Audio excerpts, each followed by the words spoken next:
Segundo libro de Reyes, capítulo 7, nos dice la Escritura: dijo entonces Eliseo: oíd palabra de Jehová.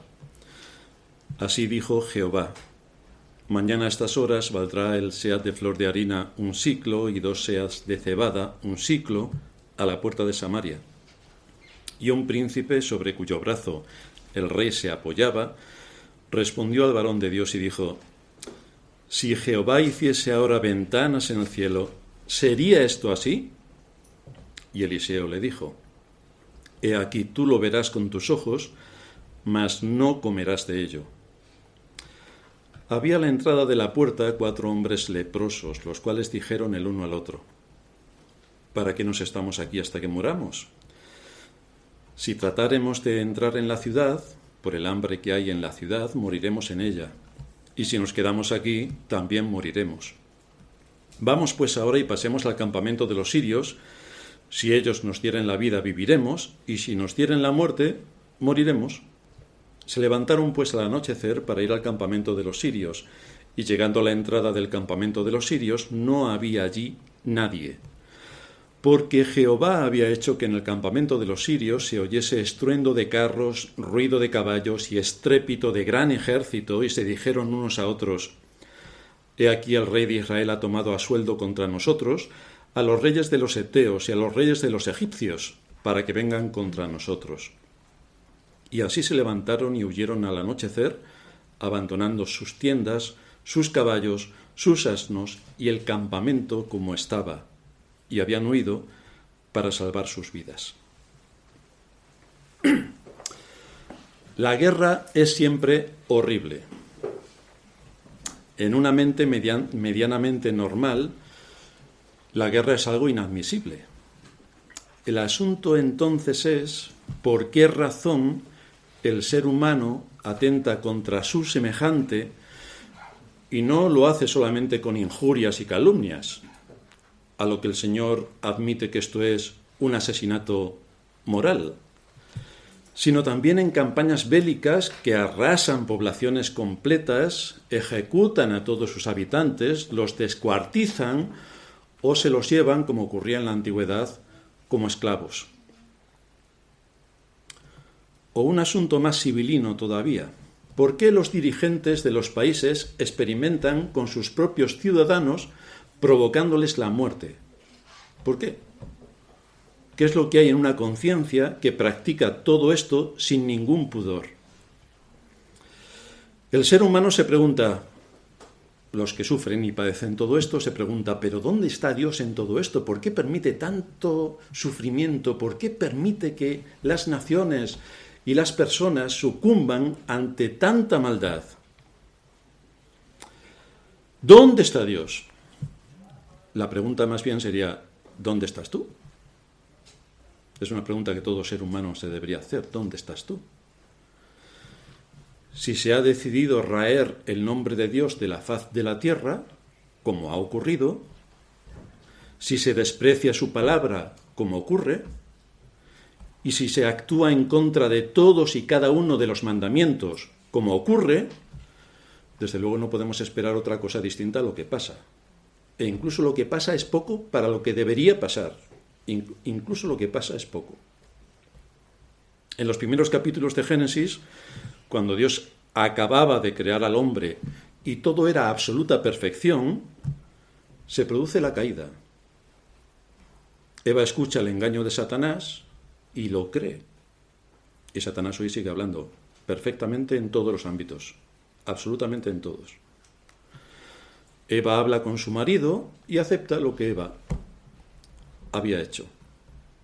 Con esto cuestionan la buena voluntad de Dios y desprecian toda la inmensa creación que Dios había hecho para ellos, para su disfrute. De manera que vemos cómo la incredulidad a la palabra de Dios, porque creyeron a Satanás, les llevó a desobedecer. La incredulidad les llevó a desobedecer. Y el resultado fue que Adán y Eva murieron espiritualmente. Este fue el primer impacto. Y el segundo es que toda su genética fue modificada y quedaron expuestos a que les afectara el paso del tiempo, a las enfermedades, a la vejez y a la muerte. Este es el gran logro de Satanás con su engaño. La naturaleza humana desde ese mismo momento quedó corrompida en Adán y Eva, por lo que sus hijos nacieron ya con una naturaleza corrupta. Y no solamente en lo físico, sino que ya nacieron muertos espiritualmente. Todos venimos a este mundo muertos espiritualmente, absolutamente todos. Por eso podemos ver el terrible estrago que la caída produjo en sus propios hijos. La primera generación que aparece en el mundo nos muestra cómo Caín mató a Abel. A partir de ahí, ¿qué esperamos? En la primera generación ya hay un asesinato. Ya sé que nosotros nos quejamos de las guerras. En la primera generación ya hubo un asesinato. El ser humano ya nace corrupto. Es cierto que en las relaciones sociales no todos se manifiestan de la misma manera, porque ahí está también la gracia común de Dios operando en un mundo caído. Pero el potencial de mal y de corrupción dentro del ser humano está intacto en todos nosotros. El hombre nace siendo aborrecedor de Dios. Es algo patológico. Está en su misma esencia. Es aborrecedor de Dios. Y desde luego es bastante cruel con su prójimo. Precisamente estos dos ámbitos son los que tratan los 10 mandamientos. Primeros 4 mandamientos, primera tabla de la ley. Amarás a Dios sobre todas las cosas. Segunda tabla de la ley. Amarás a tu prójimo como a ti mismo. Es así como el ser humano viene a este mundo, con una enemistad patológica contra Dios y con un aborrecimiento hacia su prójimo. Es por causa de la caída que las guerras han acompañado al ser humano durante toda su existencia y seguirán con nosotros hasta que Cristo venga. Esto de que ya somos tan inteligentes que las guerras desaparecerán es un cuento chino más. Bueno, los chinos ya no cuentan cuentos. Ya son los occidentales los que sabemos contar cuentos estratosféricos. Así que los occidentales, un cuento más de los occidentales, pero las guerras nos acompañarán hasta que Cristo venga. Desde luego nosotros no tenemos la experiencia de lo que es una guerra como guerra. Pero si leemos lo que los testigos presenciales cuentan, tanto de las guerras del pasado, que eran extraordinariamente crueles, como las actuales, creo que no podremos dejar de llorar por el horror que eso supone y el daño terrible que produce a las personas. Pero no podemos esperar otra cosa cuando se atenta contra la ley de Dios, se desobedecen sus mandamientos, se violan sus principios y el ser humano toma la posición que únicamente le corresponde a Dios, porque quiere quitar a Dios de su lugar para ponerse a sí mismo. Y en esto los que están en más alto nivel de poder es lo que quieren, el sometimiento de las conciencias de los ciudadanos. Ese es su objetivo absoluto. Entonces este ser humano que llega a esa posición se llena de soberbia y pulveriza a todos los que están debajo de él. Pero curiosamente Dios usa las guerras para cumplir sus propósitos soberanos. Curiosamente. Las usó en las conquistas de Canaán, las usó contra los filisteos, contra los sirios, o a favor de los babilónicos para castigar a Israel, o de los medopersas para castigar a Israel, y un sinfín de guerras más para cumplir sus propósitos perfectos. Es decir, Dios usa el pecado del hombre para cumplir su voluntad, y su voluntad siempre es perfecta, y utiliza el pecado del hombre para cumplir sus propósitos soberanos, y todo queda dentro del marco de la justicia. En nuestro texto nos encontramos esta otra guerra de los sirios que quieren dominar a Israel y están imponiendo un asedio a su capital.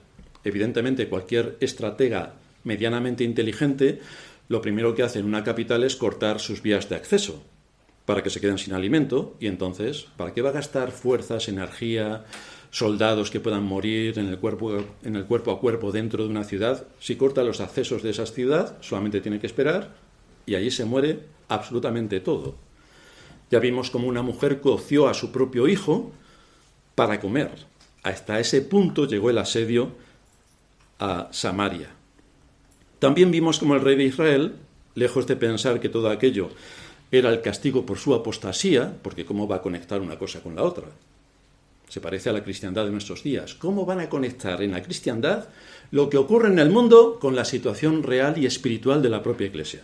Jamás. Lo que ocurre es fruto del azar, es por causa de Putin, de Xi Jinping, son los marcianos que nos atacan, en fin, todo el mundo tiene la culpa. ¿Pero los cristianos tienen alguna responsabilidad? No. Nosotros aparecimos en el mundo por generación espontánea. Somos seres casi angélicos, que no sabemos por qué hay tanto mal en la tierra. Pobre de nosotros. Esto realmente, quien piensa así, es un necio en grado superlativo. Porque gran parte de lo que pasa en el mundo, la responsabilidad la tiene la Iglesia. Gran parte. Aquí nos encontramos que cuando el siervo del rey le comunica a Eliseo la decisión de que va a ser ejecutado, y en medio de una situación desesperada, terrible, azotada por el hambre, el profeta anuncia el fin de toda aquella grave penuria para el día siguiente, esto hizo que el rey dejase su plan de matar a Eliseo para más adelante.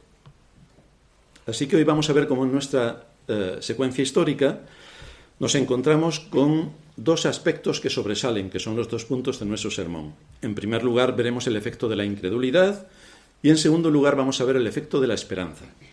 Así que vamos a ver en primer lugar el efecto de la incredulidad. La primera manifestación de incredulidad que aparece en nuestro texto es la de el príncipe sobre quien se apoyaba el rey, que por supuesto se consideraba hijo de Dios porque había nacido en Israel. Y todo el mundo sabe que todos los que nacen en Israel son salvos. Bueno, no sé si todo el mundo lo sabe, los israelitas creen que es así. Y se equivocan, porque están como están. El problema es que muchos de los que asisten a las iglesias se creen que por asistir a las iglesias son salvos. Y les pasa igual que a los israelitas. No es porque hayas nacido en Israel que eres salvo, ni porque vengas todos los domingos a la iglesia seas salvo, ni porque te escuches 328 sermones en YouTube eres salvo. No.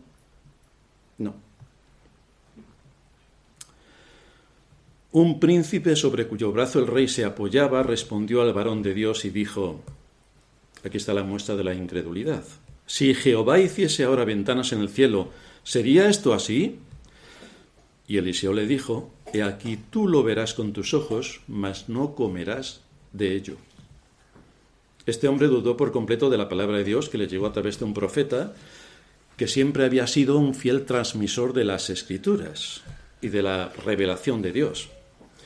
Y esta es una prueba palpable de incredulidad. Dios habla, pero los que dicen que son creyentes no le creen. También habla al mundo que nos rodea, y el mundo, por supuesto, no se cree absolutamente nada. Dios habló a través de Noé, y no le creyeron. Luego, cuando vino el diluvio, sí que aporreaban la puerta para entrar, pero ya no pudieron entrar. Dios mismo cerró la puerta. Dios habló muchas veces acerca de lo que le ocurriría a Israel si persistían en la idolatría. No quisieron quitar sus ídolos, y entonces vinieron las consecuencias. Las 10 tribus del norte desaparecieron de la faz de la tierra. Dios avisa de que habrá un día de juicio final. Y la gente no se lo cree, cree que esto son fantasías animadas de ayer y de hoy. Pero hay un día de juicio final. Todo lo que Dios ha ido exponiendo en su palabra a lo largo de los siglos se ha cumplido a rajatabla. Alguien podría argumentar que era bastante increíble esta afirmación del profeta, de que al día siguiente todo habría cambiado y todo estaría sumamente barato, todo el mundo tendría acceso a comida sin límites. Alguien podría argumentar que era bastante increíble esta afirmación del profeta. Es normal, por tanto, que este hombre no se creyese absolutamente nada de lo que Eliseo estaba anunciando. Pero a la hora de mostrar la incredulidad, no importa si aquello que se nos expone es creíble o es increíble. Lo que importa es si Dios lo dice. Porque si Dios lo dice, mucho me temo que es verdad. Pero la gente está más habituada a creerse la mentira que le cuentan los cuentacuentos de este mundo, y desde luego no tenéis más que poner las noticias, y salvo la música de introducción, todo lo demás es mentira. A eso nos exponemos. Y esto es de lo que trata nuestro texto. Por ejemplo, Hablemos de la Iglesia. Dios establece claramente en su palabra cómo debe funcionar una iglesia, cuál es su propósito, ser columna y baluarte de la verdad. Pero la cristiandad no cree que eso sea así. No lo cree. De manera que en vez de que los creyentes puedan ser alimentados, puedan adquirir conocimiento y puedan tener una verdadera dimensión de todo lo que implican las doctrinas, tú le preguntas a cualquiera en la cristiandad sobre las doctrinas y no saben lo que creen. Define tus doctrinas. No saben lo que creen. ¿Cuál es tu confesión de fe? La Biblia. Bueno, si se lo preguntamos a Satanás nos diría lo mismo. ¿Cuál es la aportación entonces? ¿Qué es lo que crees de lo que la Biblia dice? ¿Cuáles son tus doctrinas? ¿En qué te basas? ¿Cómo las defiendes? Desaparecidos en combate. La palabra adorar, como ya he dicho muchas veces, significa postrarse solemne y reverentemente, para rendir a Dios un culto racional. Pero cuando vemos las adoraciones de los que presumen por YouTube, las iglesias que presumen en YouTube, que tienen miles de seguidores, miles de me gustas, podemos apreciar lo que entienden por adorar. Y es que adoran de la misma manera que lo hacían en los cultos paganos, los paganos. Pero eso es adorar para ellos. Pero no es lo que dice la Biblia. Así que no se crea a Dios según Él establece la adoración en las Escrituras. Es lo que en nuestra época, según lo que a mí me gusta, entiendo. Por lo tanto, lo mismo que hizo Adán y Eva con su incredulidad es lo que hoy se está haciendo tranquilamente en las iglesias. Incredulidad. El problema es que la incredulidad lleva a la desobediencia. Son dos pecados que son consecutivos. La Escritura enseña que una mujer no puede ser pastora. ¡Oh! ¡Siglo XXI! ¿Quién marca cómo debe ser la iglesia? ¿La Escritura o la cultura? Sea Dios veraz y todo hombre mentiroso. Si es lo que la Escritura marca, más bien haremos lo que la Escritura enseña y nos someteremos en obediencia a Dios. Pero no es esto lo que acepta la cristiandad. Por la influencia social y la demagogia que se impone, sí se puede ser pastora. Bueno, ¿dónde va a parar una mujer o un hombre? Que es mucho más inteligente, más lista, más culta. Desde luego, le da 17 vueltas. Aunque eso fuera así, una mujer no puede ser pastora, por principio bíblico, por mandato de las Escrituras. Las mujeres callen en las congregaciones. Pero no importa lo que Dios diga con precisión en su palabra. La cristiandad entiende que la Escritura tiene que ser adaptada a la cultura y a la moda del momento, con lo cual podemos cambiar todo y hacer de todo para que todo sea lo que nosotros queremos y no lo que Dios dice. Nuevamente la incredulidad. La Escritura nos dice que el medio que Dios usa para la salvación de los pecadores es la predicación de su palabra. ¿Cuánto tiempo se dedican en la mayoría de las iglesias a predicar la palabra con rigor, que tenga fundamento y que cada vez que se predica los oyentes aprendan y sepan cuál es su condición y sepan cómo presentarse delante de Dios y sepan cómo arrepentirse de sus pecados y se señalen sus pecados? ¿Cuántas iglesias se dedican a esto? Porque la mayoría de la cristiandad hoy tenemos algo para estimular la autoestima, para saltar todos juntos, para darnos besitos y la mano los unos a los otros y luego después cacahuetes, Coca-Cola y qué felices somos cuando venimos a la iglesia. Pero esto no es el papel de la iglesia. La iglesia es una incrédula, porque nada de lo que Dios dice en su palabra lo aplica, absolutamente nada. Pero si miramos un poco más profundo, también nosotros tenemos que ponernos delante del espejo y ver si en algunas áreas somos incrédulos. Por ejemplo, estamos buscando trabajo y no hay forma de encontrarlo. Bueno, ya sabéis que los políticos se dedican con todo su fuerza para promover el empleo, que las fábricas funcionen, que las empresas funcionen, que todo funcione. Es su única ocupación, como podemos ver. Claro. Por ejemplo, en España, algunas comunidades autónomas, algunas regiones, tienen al 100% de desempleo juvenil. Menos mal que tenemos a los políticos ocupados en esto. Y dentro de nada, todo el mundo tendrá trabajo. El asunto es que cuando estamos en medio de una situación como esta, cuando estoy buscando trabajo y no hay forma de encontrarlo, podemos llegar a la desesperación y pensar que Dios no está pensando en mí. Y entonces la Escritura nos dice, nos recuerda, no te dejaré ni te desampararé. No podemos ceder a la incredulidad, porque Dios realmente tiene cuidado de nosotros. Y si estamos buscando trabajo con tesón y no sale, tenemos que descansar en el Señor. Porque todo lo que podíamos hacer lo hemos hecho. Tenemos que descansar en el Señor. Igual ocurre con los estudios.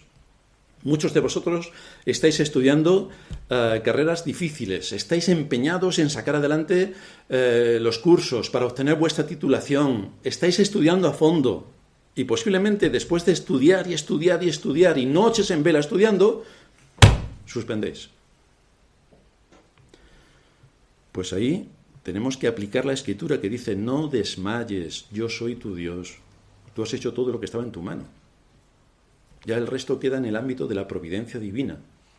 Y tenemos que descansar en Dios. O tenemos conflictos familiares, cuando las cosas se ponen tensas porque parece que hablamos idiomas distintos. Pero Él nos dice, espera en Jehová, espera en Jehová, espera en Jehová. Porque hay cosas que nosotros no podemos arreglar cuando ya hemos hecho todo lo que estaba a nuestro alcance. Ya solamente descansamos en el Señor, para que Él haga lo que tenga que hacer, porque en lo que cae bajo nuestra responsabilidad no podemos hacer nada más. Este pecado de incredulidad, junto al de la soberbia, el orgullo y el egoísmo, son los 4 pecados capitales con los que cada ser humano viene a este mundo. La incredulidad, la soberbia, el orgullo y el egoísmo. Son básicos.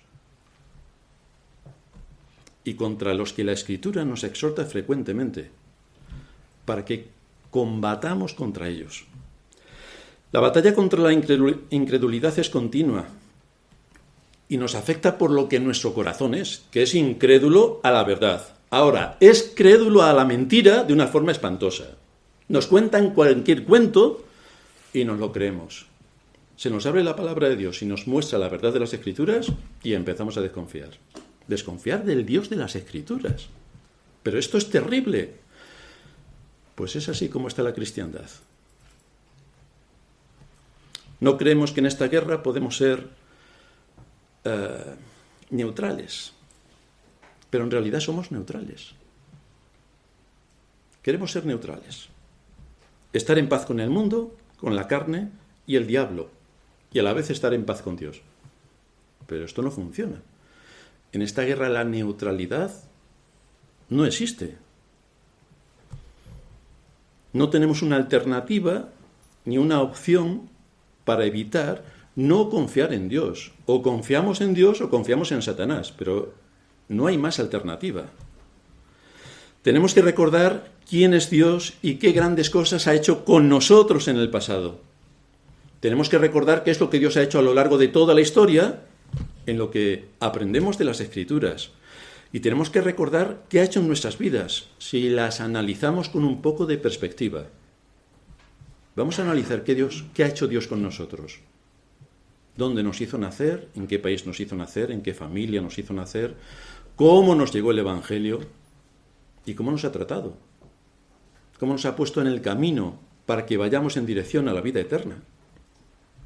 En esta batalla, desde luego, como dice un puritano, ningún rango, ni clase, ni edad tiene excusa para dejar de pelear. Como todos tenemos por naturaleza un corazón lleno de orgullo, de incredulidad, de pereza, y nos atrae el mundo más de lo que imaginamos, nos encontramos en medio de un terreno abonado para que crezca la incredulidad. Porque como todo el mundo sabe, Dios no existe.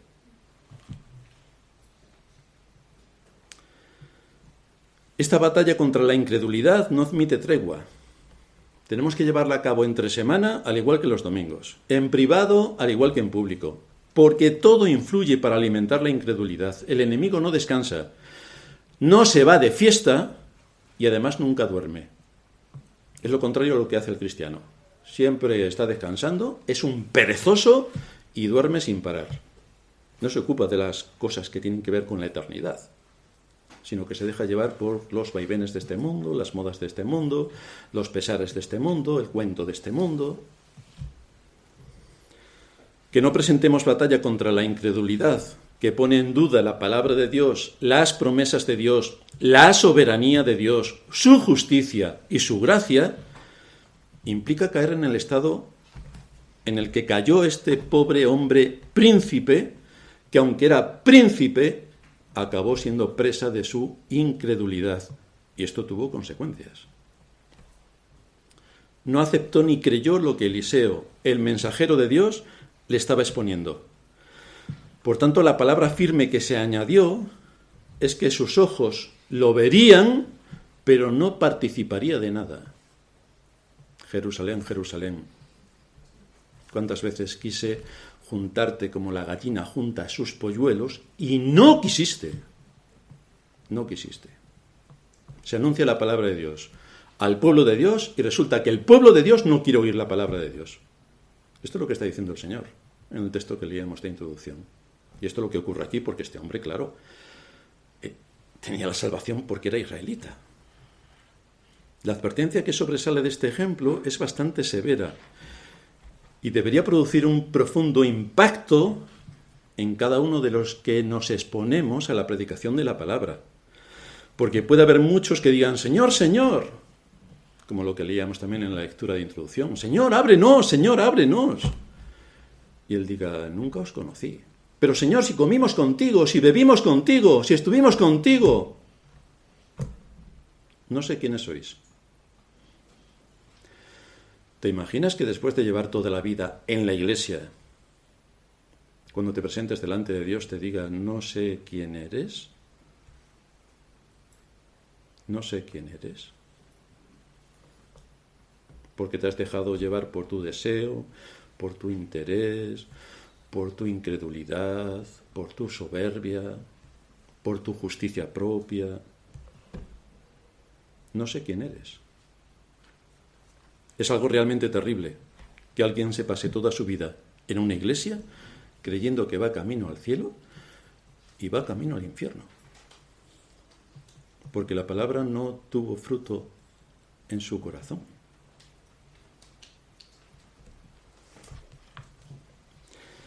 Esto es también a lo que nos exponemos cada día del Señor, para despertar las conciencias, para que dejemos de seguir el deseo de nuestro corazón y andemos bajo el temor de Dios. Porque si no es así, acabamos en el infierno.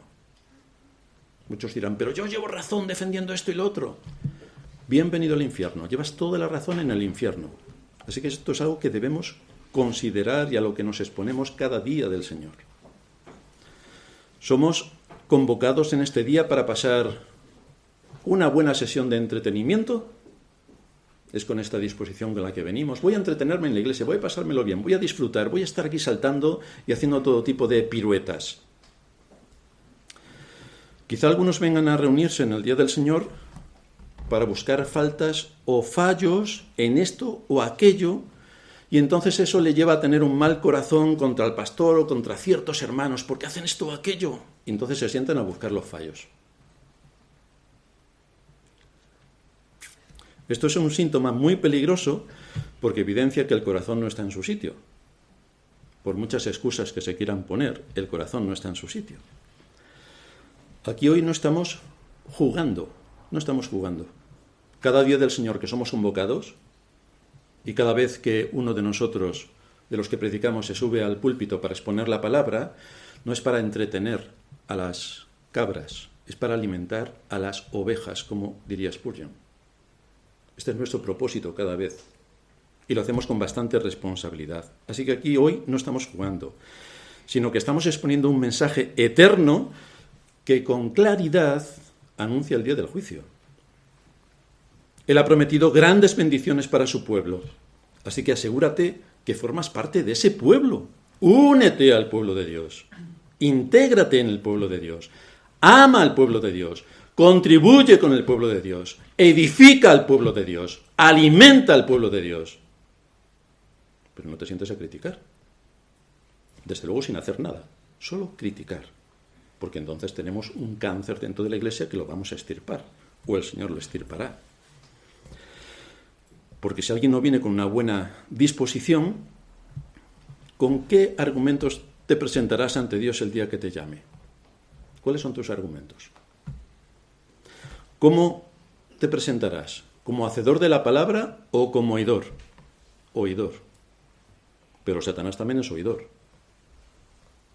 Así que algo debería diferenciar a aquel que oye la palabra de aquel que hace la palabra y se pone en sintonía con Dios.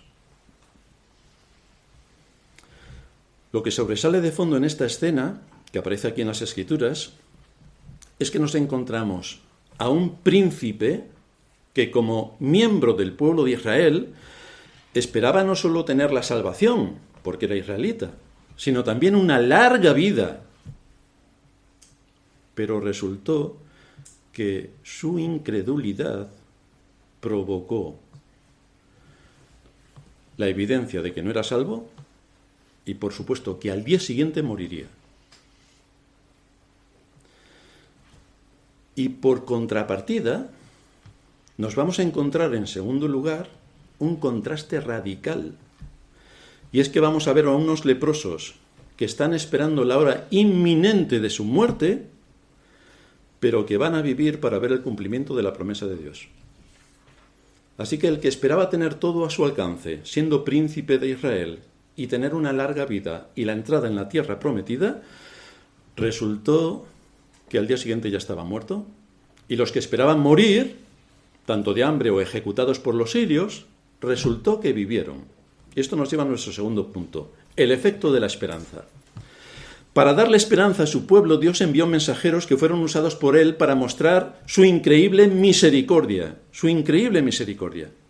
En comparación con el príncipe, que resultó incrédulo, estos hombres leprosos, que eran un desecho social por causa de su lepra, resultaron lo contrario, según nos muestra el desarrollo de la historia.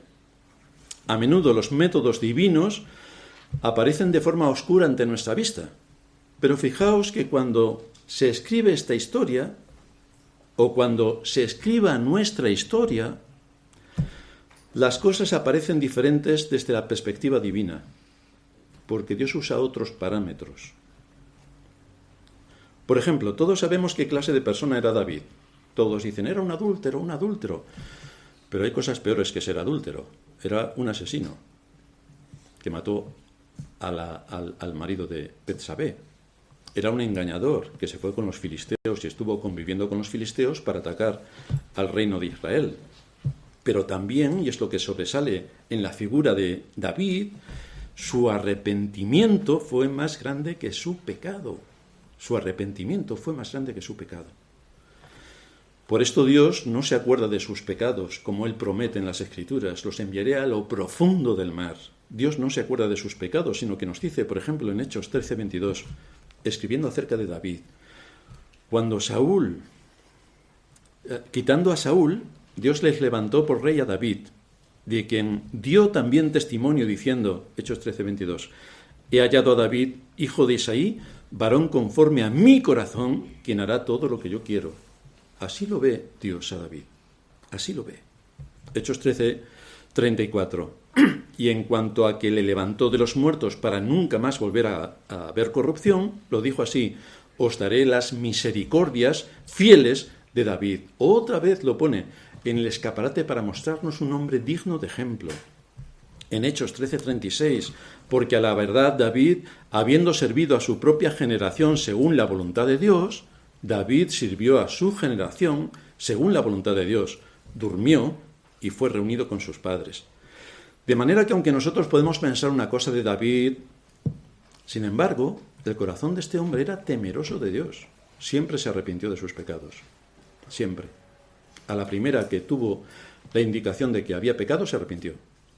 No hubo que convencerle, repetirle. En ningún caso se justificó de ninguno de sus pecados. En ningún caso se justificó. No puso por delante de la justicia propia. No empezó a presentar excusas, es que en mi caso no se aplica, es que en tu caso sí, es que ni le dio retorcimientos a la Escritura. Asumió su pecado a la primera y se arrepintió.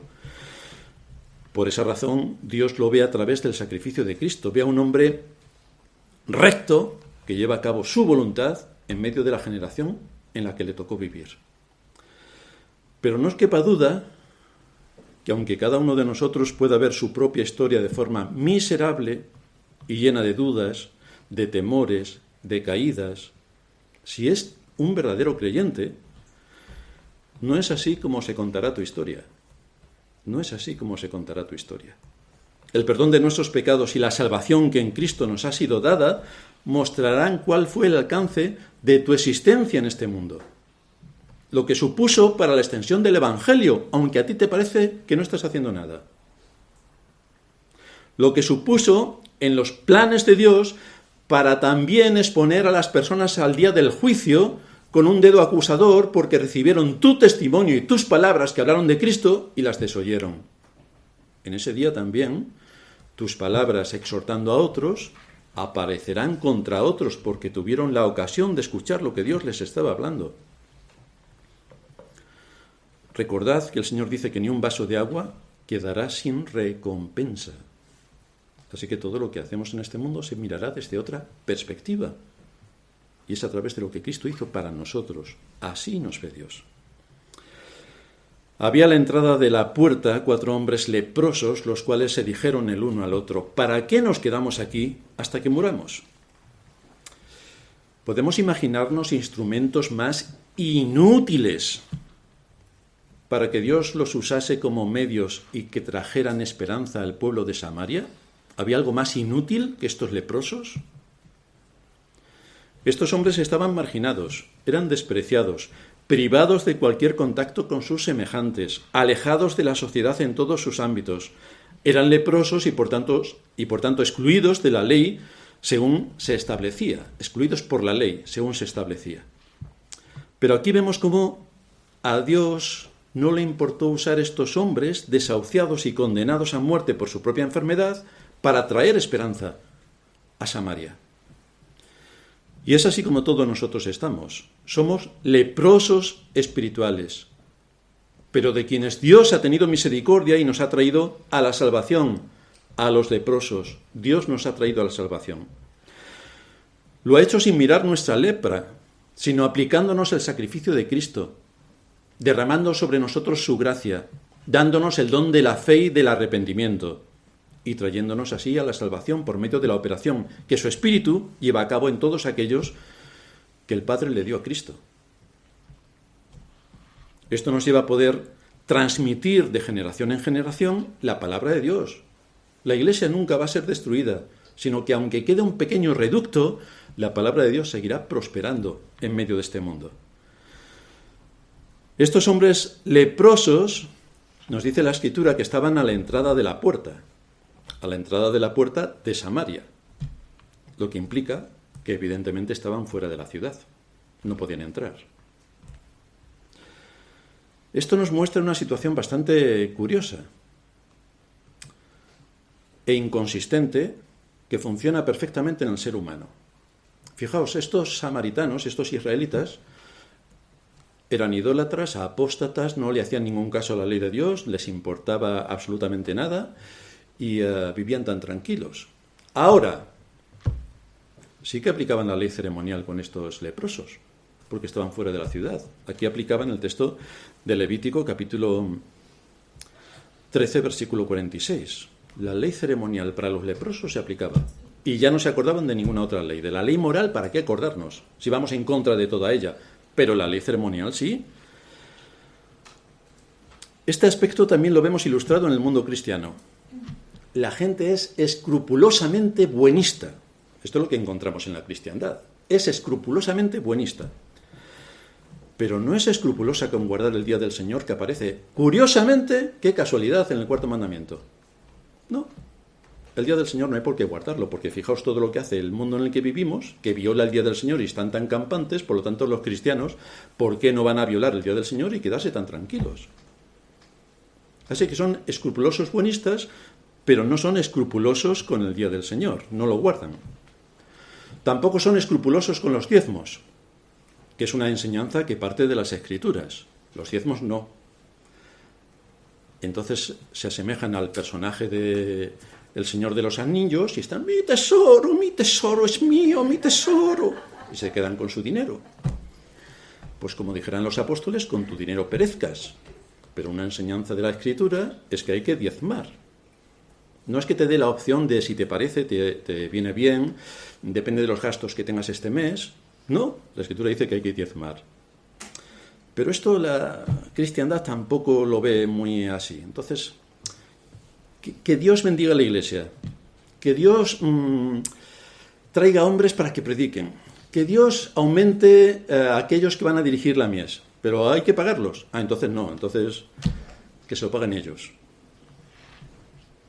Con la adoración solemne y reverente que comentábamos antes. Lo cual no deja de sorprendernos. Es decir, lo que Dios dice se ignora. Y lo que Dios no dice, sino que lo dice la cultura, eso se aplica. Vaya, esto sí que es grande, que es lo que estaba haciendo el pueblo de Israel. Lo que Dios dice en la ley moral se ignora por completo. Ahora, estos leprosos y tal y cual que nos son súper incómodos, anda, si hay un texto en la ley ceremonial que se les aplica, ¡pum! Nosotros somos los mejores de los israelitas. Le aplicamos la ley ceremonial. Pero ¿y la ley moral? No, la ley moral no cuenta. Pues así estamos. Es decir, no hemos cambiado nada. Nada.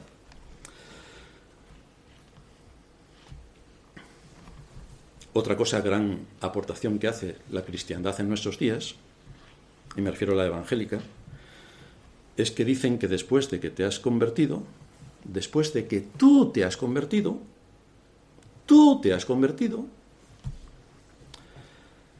es decir, todos venimos a este mundo muertos espiritualmente, pero tú tienes el poder de resucitarte. Vaya, esto sí que es grande. O sea que todos morimos en Adán. Eso es lo que enseña la Escritura. Y resulta que tú por ti mismo tienes el poder de resucitarte. Y tú por ti mismo tienes el poder de tener la fe. Y tú por ti mismo tienes el poder de tener el arrepentimiento. Todo por ti mismo. Pues debes ponerte en una urna porque serás el único espécimen en toda la historia de la humanidad que le ha ocurrido esto. Desde luego no es lo que la Escritura enseña. De manera que en las iglesias se predica que todo eso lo tienes que hacer tú. Y cuando tú hayas hecho todo esto, es decir, que te hayas convertido, tú te hayas convertido, no hace falta la operación del Espíritu Santo. Tú te conviertes y luego el Espíritu Santo te ayuda. Que es así como lo plantean. Entonces, después de que has venido a la vida, es cuando el Espíritu Santo te va a ayudar. Y entonces ya no tienes que hacer nada porque el Espíritu Santo te va a ayudar. Te van a entrar unas ganas de orar que no veas. Vas a tener unas ganas de leer la Biblia que no vas a poder soltarla de la mano, porque tus ganas van a ser incesantes. Vas a tener ganas de hablarle a los demás de las Escrituras de forma incansable. Vas a aprender el Salmo 19, el primero, a las primeras semanas. Todo esto es el poder que el Espíritu Santo va a derramar en ti, cuando tú por ti mismo te hayas convertido. Esto es lo que se suele enseñar. Lo del Salmo 119 es aportación propia. Como si todo esto fuera algo,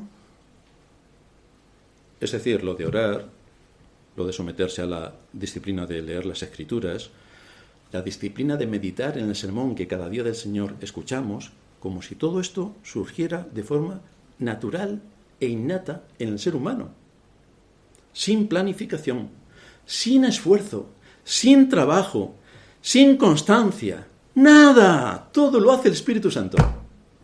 Es decir, para convertirte y traerte de la muerte a la vida, lo haces tú. Y luego para trabajar, que trabaje el Espíritu Santo. Vaya planteamiento. Esto es lo que se predica en las iglesias, el 99% de las iglesias. Es por esta razón que se adjudican a los hombres de Dios del pasado que pudieran hacer tantas cosas, ser tan valientes, tan constantes, tan fieles, porque eran supermanes, todo les venía de arriba, ellos no hacían nada. Nada, ni pasaban hambre, ni fatigas, ni se esforzaban, nada. Nada. Les llegaban todas las capacidades sin que tuvieran que realizar esfuerzo alguno. Nada. Pero la Escritura nos dice por medio de Santiago, y por lo que podemos ver en la vida de cualquiera, que eran hombres sujetos a las mismas pasiones que nosotros. Así que estaban expuestos a todo lo que nosotros nos podemos exponer. Ni Cristo ni ninguno de sus apóstoles dijo alguna vez que esperases pasivamente a ver si te entraban ganas de hacer algo. ¿Habéis visto lo que hacen estos leprosos. Consideraron la situación en la que estaban y dijeron, actuar. Estamos en una situación de muerte, actuar. En las iglesias, estamos en una situación de muerte, actuar. Dice el Señor en Juan 6:27, trabajad no por la comida que perece, sino por la comida que a vida eterna permanece, la cual el Hijo del Hombre os dará, porque a este señaló Dios el Padre. Trabajad, trabajad. Esto también, yo creo que lo acabo de leer la primera vez en la Biblia. Trabajad. Esto es, ¿cómo que trabajar? Si todo lo hacen los ángeles, si todo lo hace Espíritu, trabajad. El mandato es firme. Trabajad. Tened una actitud que os lleve a actuar con diligencia.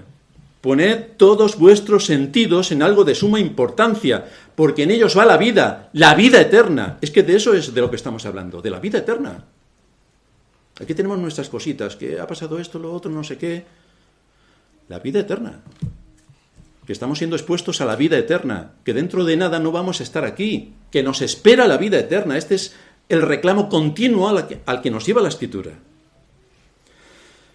Y en el texto que leíamos en la introducción, esforzaos para entrar por la puerta angosta, porque os digo que muchos procurarán entrar y no podrán. Yo si quiero puedo. Si Dios quiere, puedes. No si tú quieres. Si Dios quiere, puedes. Así que la pregunta, si asumimos que somos cristianos, es, ¿te estás esforzando? ¿Te estás esforzando? Porque estos leprosos sí que se esforzaron. El príncipe no, pero los leprosos sí. ¿Estás luchando contra tus deseos, contra tus inclinaciones naturales? Y no es porque haciendo buenas obras entrarás en el reino de los cielos, sino que debes estar atento a tu salvación, para que esas buenas obras sean el fruto del Espíritu, no el fruto de tu deseo interesado para un momento concreto, sino que sea el fruto del Espíritu. No es que la salvación se pierda si no haces tales cosas, sino que guardes tu salvación con temor y temblor, que la guardes, que la guardes. Estos hombres leprosos, sin esperanza de vida y con certeza de muerte, tuvieron la iniciativa de buscar la salida a su situación, lo cual nos muestra la responsabilidad que tiene todo hombre de buscar a Dios. Busca a Dios, busca a Dios, busca a Dios. Y esto es lo que nos encontramos aquí.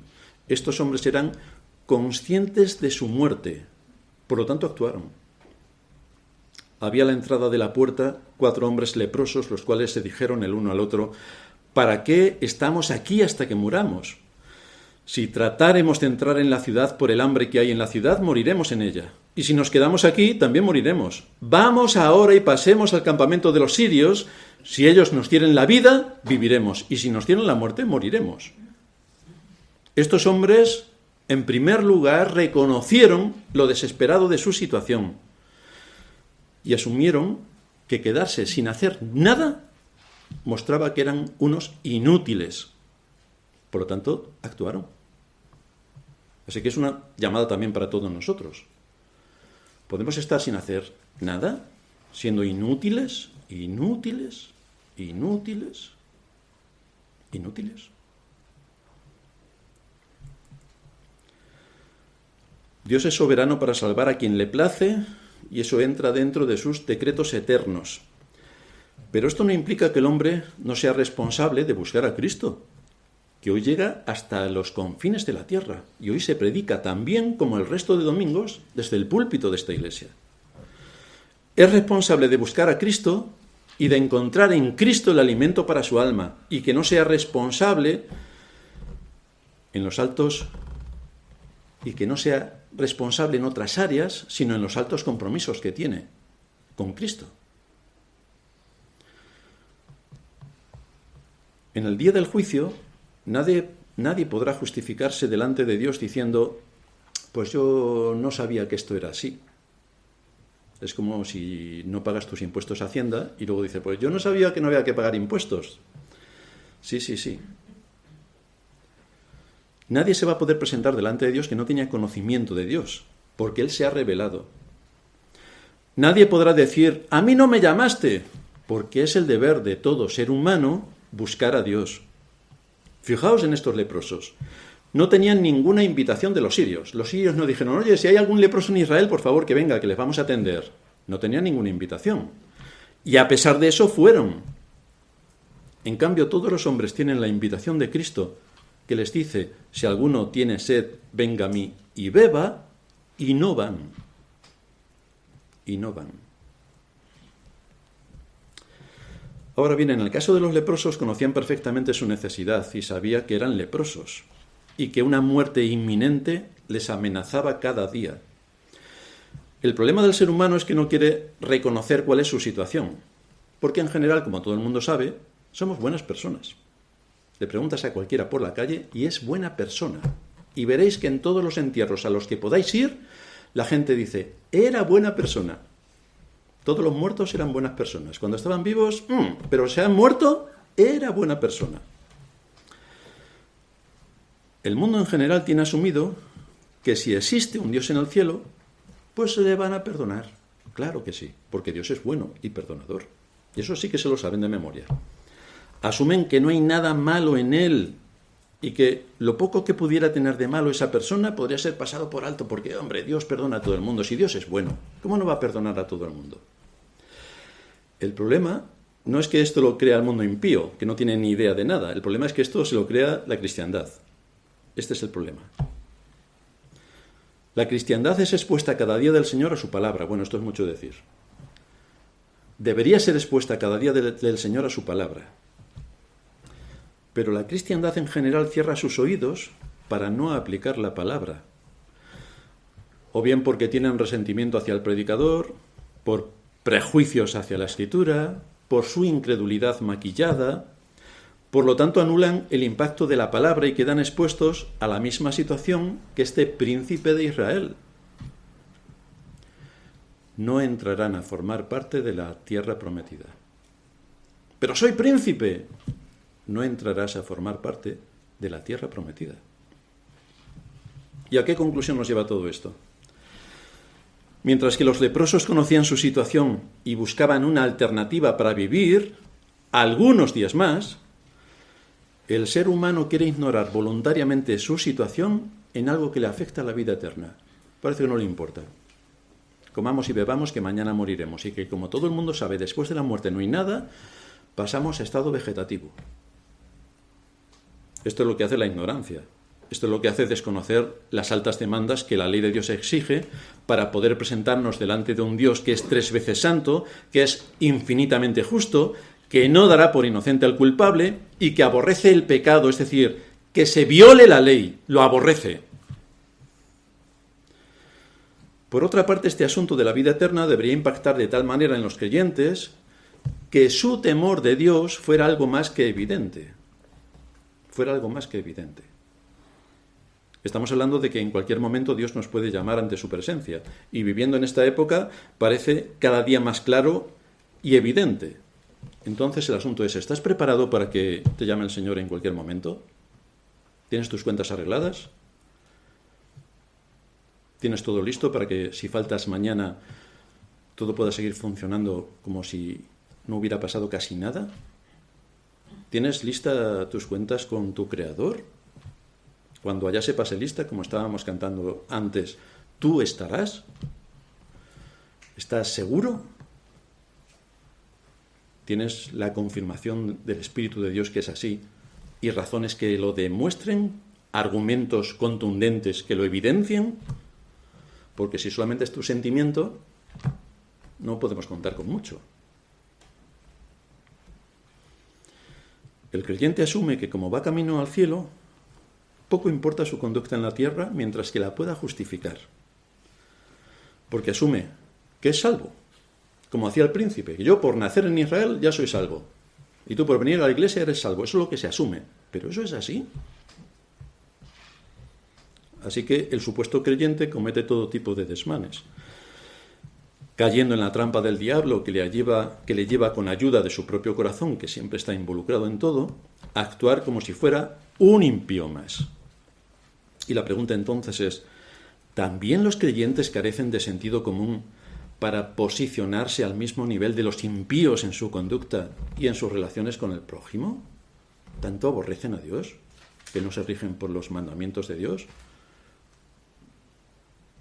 Alguien con el temor de Dios en su corazón puede ser soberbio, altivo, insolente, murmurador, vanidoso, mentiroso, engañador y que solo busque crear conflictos en medio del pueblo de Dios. ¿Alguien temeroso de Dios puede tener esta disposición? Pues sí. Ahí tuvimos al rey Jorán, rey de Israel, que ese era su perfil, aunque parecía creyente. Y todos lo tendrían por creyente porque estaba en Israel. Y así tenemos a otros muchos en la cristiandad, que porque se suman al pueblo de Dios, se consideran pueblo de Dios, pero su mente y su corazón y su conducta son de impíos. Eso sí, todo maquillado con religiosidad. Los versículos que no falten. Porque parece que si recitas 3 versículos, eso ya te da las garantías de que entras en el reino de los cielos. Pues imaginaos Satanás que se sabe la Biblia de memoria. Y es un teólogo extraordinario, de quien aprenderíamos mucho de teología. Así que imaginaos en qué situación estamos. Estos leprosos podían escoger entre morir de hambre o morir ejecutados por los sirios. Pero todo hombre tiene esperanza. La Escritura dice, cree en el Señor Jesucristo y serás salvo. Y esto es lo que hacemos cada día del Señor. Exponernos a su palabra. Abrimos las Escrituras y nos exponemos a ella. Tenemos grandes privilegios que nos esperan. Tenemos grandes promesas que nos aguardan. Tenemos una patria en los cielos. Tenemos la vida eterna que Cristo ganó para nosotros. Tenemos como el Dios eterno preparó también todo para la gloria de su nombre y para el bien de su pueblo. Tenemos grandes privilegios que no podemos pasar por alto, porque son para nosotros, al igual que esta gran promesa de bendición que Dios tenía preparada para Samaria. Por eso hoy hablamos a las conciencias de los creyentes, para que se aseguren de que están bajo el temor de Dios y que confirmen su vocación y su elección. Y esto se confirma andando de acuerdo a la voluntad de Dios. Por eso hoy hablamos también al resto de los hombres, para que el testimonio de Dios sea dado a conocer a todos los pueblos, a fin de que todos se queden sin excusa en el día del juicio, porque la palabra de Dios hoy también se ha predicado. Así que en el día del juicio no valdrá. Yo no sabía que había tales cosas. No me di cuenta. Bueno, pero es que... Bienvenido al infierno. De eso hablamos, de la vida eterna. Y para llegar a la vida eterna hay un camino único por el que debemos de ir. Ese camino es Cristo. Pero esto tiene grandes implicaciones. No solamente creo en Cristo y soy salvo. Creo en Cristo y soy salvo y después hay que evidenciar que la salvación realmente está operativa en mí. ¿Y cómo se evidencia? ¿Cuáles son tus motivaciones? ¿Cuál es tu conducta? ¿Cuál es tu forma de pensar? ¿Cómo resuelves los conflictos? Todo esto nos da luz sobre si esa persona está bajo el temor de Dios o bajo su propio deseo. Vamos a terminar en oración. Te damos gracias, Señor, por exponernos a tu palabra y ver estos dos contrastes de personas entre este príncipe de Israel que no creyó tu palabra y por lo tanto tuvo su juicio, y estos leprosos que estaban precisamente apartados y obtuvieron misericordia. Gracias te damos porque así también se presenta tu palabra, que nos avisa sobre el día del juicio, que nos exhorta sobre nuestra vida en la tierra, que nos prepara y nos avisa sobre el día en el que nos presentaremos delante de ti, y aquí todo hombre tiene esta gran cita eterna y también las grandes promesas que en las Escrituras aparecen para todos aquellos que siguen a Cristo y que se someten humildemente a tu palabra. Te pedimos que nos des un corazón sensible para aceptar lo que la enseñanza de la Escritura nos expone cada día del Señor, que seamos consecuentes con nuestra vocación y elección y que seamos consistentes con todo el mensaje de tu palabra para ser luz en medio de este mundo y actuar como sal en una sociedad que está completamente corrompida. Te suplicamos que nos ayudes en todo esto por medio de tu Espíritu y de tu palabra. En Cristo Jesús te lo pedimos. Amén.